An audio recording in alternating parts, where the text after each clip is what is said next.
মানসিক শক্তি বা mental strength নিয়ে আজকাল অনেক কথাই হয়, কিন্তু বিশেষ করে কুড়ির কোঠায় যখন জীবনটা সবেমাত্র দানা বাঁধছে, তখন সেই শক্তি আর শৃঙ্খলা তৈরি করার আসল রাস্তাটা ঠিক কি? চলুন আজ আমরা ঠিক সেই ব্যাপারটাই ধাপে ধাপে ভেঙে দেখি। আসুন শুরু করা যাক এমন একটা পরিস্থিতি দিয়ে যা হয়তো অনেকের জীবনেই আসে। ধরুন, খুব কাছের কোনো সম্পর্ক হঠাৎ ভেঙে গেল। এমন একটা মুহূর্তে নিজেকে কেমন লাগে? ভীষণ দুর্বল, তাই না? মনে হয় যেন সব কন্ট্রোলের বাইরে চলে যাচ্ছে। এই যে অসহায় লাগার অনুভূতি, এটাই আমাদের একটা খুব কঠিন কিন্তু ভীষণ জরুরি সত্যিটা চোখে আঙ্গুল দিয়ে দেখিয়ে দেয়। আর সেটা হলো, এই পৃথিবীটা ঠিক ভালোবাসার নিয়মে চলে না। এর আসল চালিকা শক্তি হলো ক্ষমতা, বা আরও সহজ করে বললে শক্তি। কথাটা শুনতে হয়তো একটু ধাক্কার মতো লাগবে। ভালোবাসা বলে কিছুই নেই, আছে শুধু শক্তি। শক্তিশালী মানুষকে কেউ ছেড়ে যায় না, দুর্বলকেই সবাই পরিত্যাগ করে। এর মানে হলো আমাদের ব্যক্তিগত মূল্যবোধ বা আকর্ষণ শুধু আবেগের ওপর নির্ভর করে না, এর একেবারে গোড়ায় রয়েছে শক্তি। আর এই সত্যিটা একবার মেনে নিতে পারলেই দেখবেন ঘুরে দাঁড়ানোর পথটা অনেক পরিষ্কার হয়ে গেছে। তাহলে মূল পার্থক্যটা কোথায় দাঁড়াচ্ছে? দেখুন, দুর্বলতা বড়জোর মানুষের করুণা পায়, আর সেই করুণা থেকে আসে পরিত্যাগ। অন্যদিকে শক্তি কি করে? শক্তি অন্যদের আকর্ষণ করে, সম্মান আদায় করে নেয়। মানুষ দুর্বলকে দয়া করে, কিন্তু আসলে শক্তিশালীর পাশেই থাকতে চায়। বেশ, তাহলে যদি শক্তি অর্জন করাই আমাদের লক্ষ্য হয়, তাহলে শুরুটা হবে কোত্থেকে? এর প্রথম আর সবচেয়ে বড় নিয়মটা হলো নিজের মনের প্রভু হয়ে ওঠা। মানে বাইরের পৃথিবীকে কন্ট্রোল করার আগে নিজের ভেতরের জগৎটাকে নিয়ন্ত্রণে আনতে হবে। এখানে প্রভু আর দাসের ধারণাটা একটু বুঝে নেওয়া যাক। প্রভুকে? প্রভু হল সে যে নিজেকে নিজে শাসন করে, নিজের আবেগ আর ইচ্ছাকে কন্ট্রোল করে। আর দাস? দাস হল সে যাকে বাইরের কেউ বা পরিস্থিতি জোর করে শাসনে রাখে। এখন প্রশ্ন হল, আপনার মনের চালক কে হবে? আপনি নিজে, নাকি আপনার মুহূর্তের আবেগ? কিন্তু আসল প্রশ্ন তো এটাই, যে মনের প্রভু হওয়ার উপায়টা কি? মজার ব্যাপার হলেও এর চাবিকাঠিটা কিন্তু আমাদের সবার কাছেই একসময় ছিল। এমন একটা সহজ কৌশল যা আমরা হয়তো স্কুল জীবনেই শিখেছিলাম, কিন্তু এখন প্রায় ভুলেই গেছি। আর এই ভুলে যাওয়া চাবিকাঠিটা খুঁজে পেতেই আমাদের একটু পেছনে সেই স্কুল জীবনে ফিরে যেতে হবে। কারণ স্কুল আমাদের শুধু বইয়ের বিদ্যা দেয়নি, এমন দুটো অসাধারণ উপহার দিয়েছিল যা নিজেকে নিয়ন্ত্রণ করার একেবারে গোড়ার কথা। কি সেই দুটো উপহার? প্রথমটা হলো ডায়েরি, যা আমাদের প্রতিদিনের কাজের একটা পরিকল্পনা করতে শেখায়।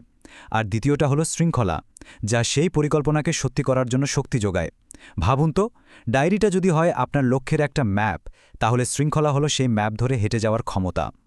প্রতিদিনের এই ছোট ছোট গোছানো কাজই কিন্তু বড় সাফল্যের জন্ম দেয়।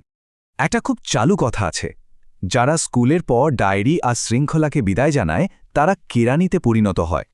এর মানেটা কিন্তু খুব গভীর। এর মানে হলো, আপনি যদি নিজের জীবনটাকে নিজে চালাতে না শেখেন, তাহলে অন্য কেউ এসে আপনাকে তার নির্দেশে চালাবে। তখন আর নিজের জীবনের চালক থাকা হয় না। তো ডায়েরি আর শৃঙ্খলা দিয়ে মনের ভিতটা না হয় শক্ত হলো, কিন্তু এরপর শরীর আর আত্মার শক্তি বাড়ানোর জন্য আমাদের ৩টে বিশেষ জায়গায় যাওয়ার অভ্যাস করতে হবে। এটাকে বলা যেতে পারে এক ধরনের আধুনিক ত্রিমূর্তি। প্রথম জায়গাটা হলো লাইব্রেরি। লাইব্রেরি মানে কিন্তু শুধু ধুলো পড়া বইয়ের আলমারি না, এটা হলো চিন্তার ব্যায়াম করার জায়গা। যখন আপনি ইতিহাস বা বড় বড় মানুষের ভাবনা নিয়ে পড়াশোনা করেন, তখন আপনার নিজের দেখার চোখটাই খুলে যায়, একটা ভিশন তৈরি হয়। দ্বিতীয়টা হল ব্যায়ামাগার বা জিম। দেখুন, শারীরিক শক্তিকে একদমই ছোট করে দেখার উপায় নেই। একটা দুর্বল শরীর কখনো একটা শক্তিশালী মনকে ঠিকমতো ধরে রাখতে পারে না। ব্যায়াম শুধু মাসল তৈরি করে না, এটা মানসিক দৃঢ়তাও বাড়ায়। আর ৩ নম্বর জায়গাটা হলো মন্দির, মসজিদ, গির্জা, বা বলতে পারেন যে কোনো একটা শান্ত জায়গা, যেখানে আপনি নিজের সঙ্গে একটু বসতে পারেন। এই জায়গাগুলো আমাদের ভেতরের জগৎটাকে শান্ত করতে সাহায্য করে, এক ধরনের আধ্যাত্মিক শক্তি দেয়। এই যে ৩ রকম শক্তি, মনের, শরীরের আর আত্মার, এগুলো যখন একসাথে হয়, তখন আমরা একটা অন্যরকম সত্য বুঝতে পারি। আর সেটা হলো, আসল সম্পদ বা শক্তি টাকা পয়সা দিয়ে মাপা যায় না। তাহলে আসল দারিদ্র্য জিনিসটা ঠিক কি? শুধু টাকা না থাকাটাই কি দারিদ্র্য, নাকি এর মানে আরও গভীর কিছু? আসলে আসল দারিদ্র্য টাকার অভাব নয়, আসল দারিদ্র্য হল চিন্তার অভাব। যখন একজন মানুষ তার নিজের খারাপ পরিস্থিতির মধ্যেও কোনো সুযোগ বা শক্তি খুঁজে বের করতে পারে না, সেটাই হলো সবচেয়ে বড় দারিদ্র্য। এই বিষয়টা খুব সুন্দর একটা গল্প দিয়ে বোঝা যায়। ভারতের প্রাক্তন প্রধানমন্ত্রী লাল বাহাদুর শাস্ত্রীর গল্প। ছাত্রজীবনে তার কাছে নদী পার হওয়ার জন্য নৌকার ভাড়া দেওয়ার পয়সা থাকত না, তো উনি কি করতেন, রোজ সাঁতরে নদী পার হয়ে স্কুলে যেতেন। এবার একটু ভাবুন, তার অন্য বন্ধুরা হয়তো ভাবত, উফ কি কষ্ট, পয়সা নেই, আজ আর স্কুলে গিয়ে কাজ নেই, মানে এটাকে একটা অজুহাত হিসেবে দেখত। আর শাস্ত্রীজি কি ভাবলেন, বাহ, পয়সাও বাঁচল, আমার রোজ সকালে আমার সাঁতারের ব্যায়ামটাও হয়ে যাচ্ছে। দেখুন, একই পরিস্থিতি, কিন্তু দেখার ভঙ্গিটা সম্পূর্ণ আলাদা। আর দৃষ্টিভঙ্গির এই পার্থক্যই একজনকে সাধারণ বানিয়ে রাখে আর অন্যজনকে প্রধানমন্ত্রী পর্যন্ত পৌঁছে দেয়। তো শেষ প্রশ্নটা এটাই, আমরা আমাদের জীবনের সমস্যাগুলোকে কিভাবে দেখব, অজুহাত হিসাবে নাকি নিজেকে আরও শক্তিশালী করে তোলার একটা সুযোগ হিসাবে?